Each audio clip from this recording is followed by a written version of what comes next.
நற்செய்தியாக நான் பார்க்கின்றேன். அதுவும் மிக முக்கியமாக இந்த பகுதியில நம்முடைய நாடார் சொந்தங்கள் எல்லாம் எவ்வளவு கடுமையாக உழைக்கக்கூடியவர்கள் எல்லாம் பார்த்துக் கொண்டிருக்கின்றோம்.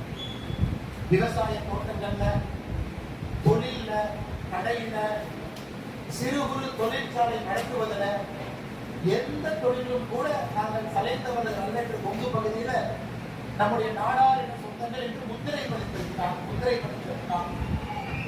எல்லோரும் கூட இந்த விழாவில், குணாள நாடார் ஐயா விழாவில் நாம் எல்லோரும் கூட ஒரு இனமாக சந்தித்து பேசி நம்முடைய அன்பையும் மகிழ்ச்சியும் பரிமாறிக் கொண்டிருக்கின்றோம்.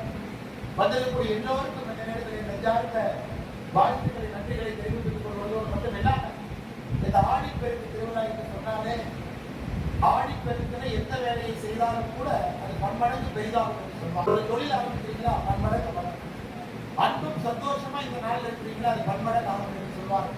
இந்த ஆடிப்பெருக்கு திருவிழாவில் உங்களுடைய அன்பு, உங்களுக்கு ஆண்டவன் கொடுக்கக்கூடிய செல்வம், உங்களுடைய உற்றோர் உணர்வுகள் காட்டக்கூடிய பாசம் எல்லாம் கூட பன்மடங்கு இன்னும் பெரிதாக இருக்கும் என்று சொல்லி மேடையில் இருக்கக்கூடிய எல்லா நம்முடைய அன்பார்ந்த வந்திருக்கக்கூடிய தலைவர்களுக்கு என்னுடைய நெஞ்சார்ந்த வாழ்த்துக்களை தெரிவித்து, மற்றும் ஒரு முறை இந்த சிறப்பான விழாவை நடத்தி காட்டிக் கொண்டிருக்கக்கூடிய அண்ணன் விஸ்வநாதன் நாடாரம் 5 ஆண்டுகளுக்கு முன்பு எனக்கு ஞாபகம், பெரிய கனவோடு ஆரம்பித்து இன்னைக்கு ஒரு பெரிய இயக்கமாக நாட்டு காட்டியிருக்கிறார்கள்.